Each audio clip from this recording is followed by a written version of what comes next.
it's Dara, and today we are making raw vegan sugar cookies, and they're so amazing, and they're shaped like hearts for Valentine's Day, and they will have pink icing on them. And for now, I'm going to show you how to make the cookie dough, which is so delicious. I'm really excited about it, and it's extremely easy. So the tools that we need are a food processor like this. You can use a smaller one, and I am using a high-performance blender to grind down the cashews to make cashew flour. So if you don't have one of these, a great option is the NutriBullet 900. It will also grind down the cashews. So these are dry, raw, organic cashews, and we have a cup of them. I have a little bit over a cup in here. I'm going to grind it down and use a cup of the flour. And here's my cup.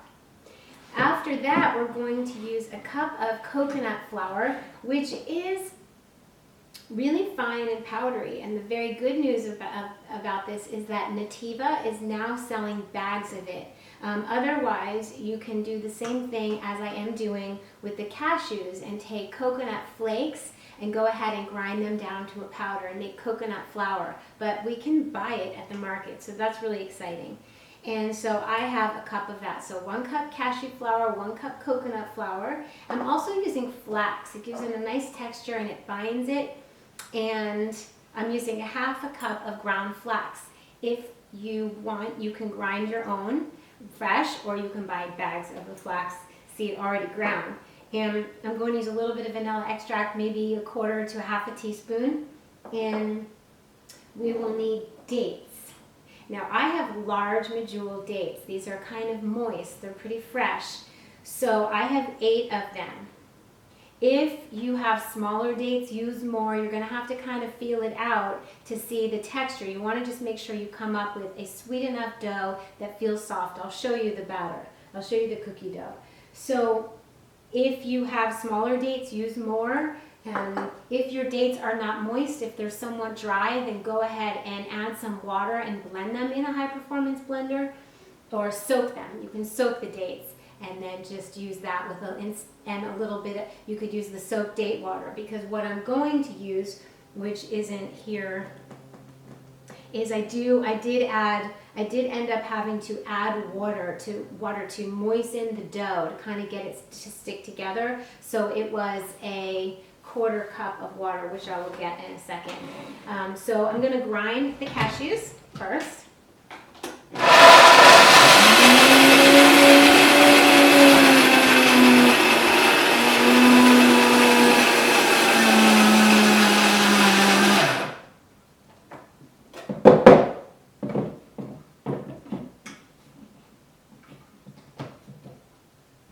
Oh, it got really light here. I'm going to darken this up. There we go. So I need a 1/4 cup.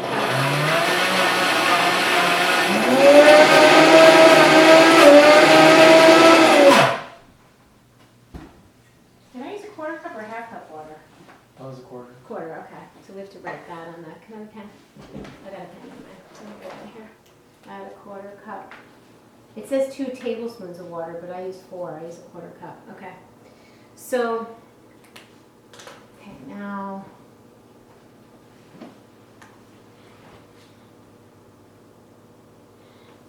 okay, so we have our cashew flour, and I will go ahead and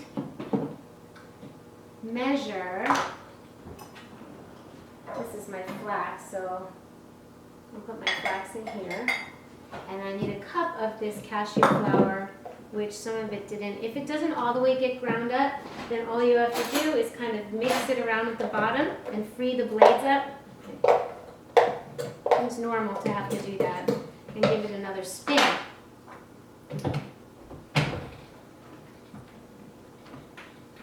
Yes.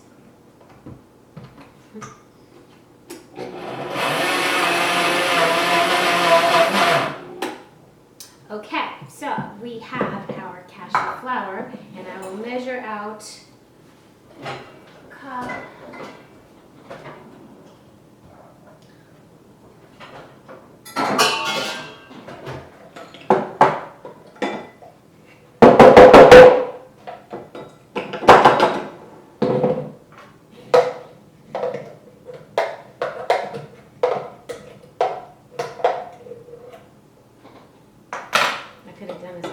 time. But it's okay.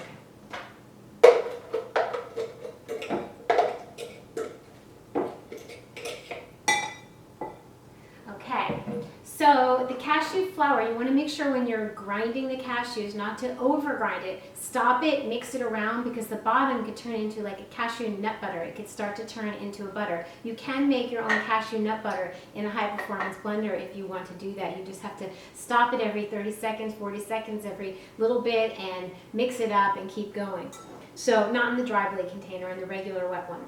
So this looks really nice. It looks about a cup. So it figured, I measured a little over a cup of cashews to get a cup of flour because it gets more dense. It fills up the cup more. So here we go. We have our 1 cup of cashew flour. For those of you not familiar with a food processor, I really highly suggest that you get one. It's really important to be able to make all kinds of things. So we have the coconut flour and teaspoon, I used a teaspoon of salt. I'm sorry, not a teaspoon, a 1/4 teaspoon of salt. Check that. We have our ground flax. And I like to blend all of the dry things together, and then I will add one at a time to the top my dates.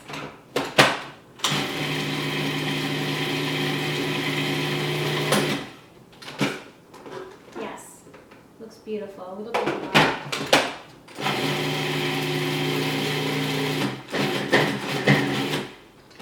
Perfect. It's flowery, it's gorgeous, it's white, light in color, and we are going to, now I can put in, I'll watch this. So I take out the little top piece, turn it on, I'm going to put in my vanilla.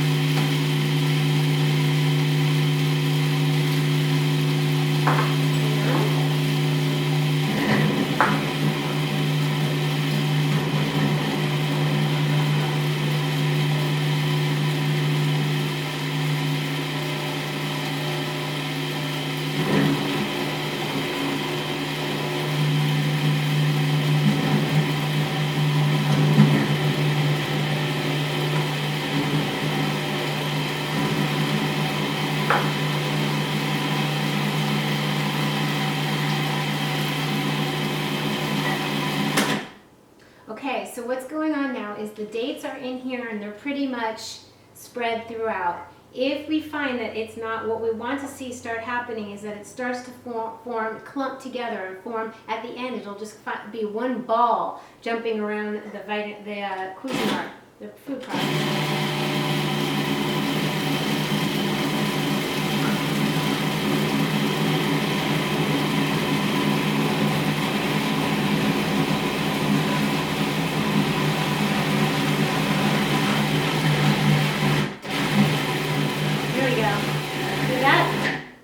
That means there's hardly any crumblies left. That's how you know that the dough is moist enough. So I'm going to stop for a second. I'm not going to stop. I'm going to keep going, but I'm going to get a Teflex sheet, and I'm going to get a rolling pin because we're going to roll out. Hold on. We're going to roll out the cookie batter. So exciting! This is my favorite part. I feel like a little kid making these cookies because this is what they look like after they're dehydrated. I'll show you in a little bit. It's just so, I'm using a teeny little heart-shaped cookie cutter. Okay, so, here we go. So now, very good. So now I'm going to take out the dough and the cookie cutter somewhere. You can use any cookie cutter, however, whatever size you want, but since it's Valentine's Day coming up, we are making Valentine's cookies. And see, this is what the dough looks and feels like. It's squishy, just like cookie dough, sugar cookie dough. And taste it. If it tastes good to you like this, it's going to taste good to you out of the dehydrator. So, little teeny cookie cutter. Perfect. It tastes perfect. The consistency is the thing, and the taste is the thing. So, I roll it out just like a cookie dough. And maybe, I'm going to measure it for you to show you how thick I like it. Because that's important. If you're making tiny cookies, you want them thick enough so you're not just biting into a teeny little wafer. If they're really large cookies, then maybe you want to have them a little thinner. So it's really up to you. I'm making small little chunky cookies. That's the heart that I have. And really, it's rich what we're making. You know, this is nutrient dense, so we don't need to eat a lot of it. A little one goes such a long way. Plus, if you want to turn people on to raw food and you want to give them out little ones, you can make a lot of little ones and turn a lot of people onto raw food. And children, your kids are gonna love it. So I had one earlier with tonic, with a hot creamy tonic, so you can look up my tonic recipes. And what a beautiful Valentine's Day treat. Okay, we're getting there.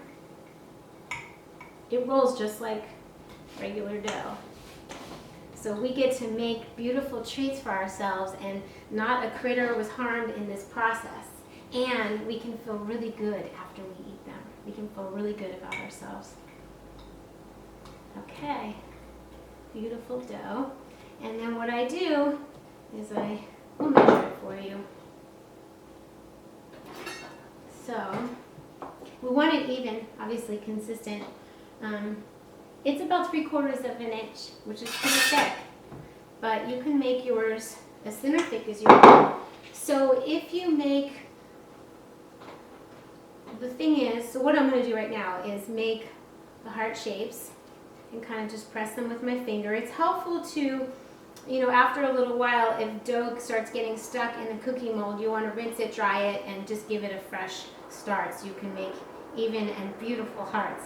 So here we go. And then I'll just go through the whole thing, and whatever's left I scrap together, make a ball, roll it out again, make some more heart shapes until all of it is used. And I line them up on my Teflex. Now these don't have to be dehydrated. If you don't have a dehydrator, don't despair. You can make these. If you want to, these were in for about an hour, hour and a half, and it gives them just a nice kind of outside hardness and an inside chewiness. So I do love them dehydrated, but they don't have to be. So there we have that, and you'll end up with a tray after they're dehydrated like this.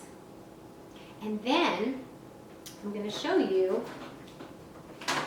I'll take a couple of them and ice them. Now the icing is going to be in the next video, so the link is going to be below. And I need a little plate. Icing's exciting. It's easy. It's pink. There's nothing more fun than pink food. So what I do is, I kept this for the cookies really thick, so you could easily just press it on. I didn't want an icing that would be runny. I want it to just sit nicely on the cookie. It's just a pink coconut flavored icing. And these are so delicious. Really excited about them. I hope you make them for your honey on Valentine's Day, for yourself, for your kids, for all your honeys. This will really surprise and please people, and it's really easy. So here are our little cookie hearts. I'll show you the photo up close. So everybody, I hope that explains everything. Yeah, it's going to go in, the cookies go in the dehydrator for about an hour, maybe a little more, depending on how thick or thin you make them. You just kind of got to test it out. And that's it. I'm going to get back to you with the icing, and I will see you really soon.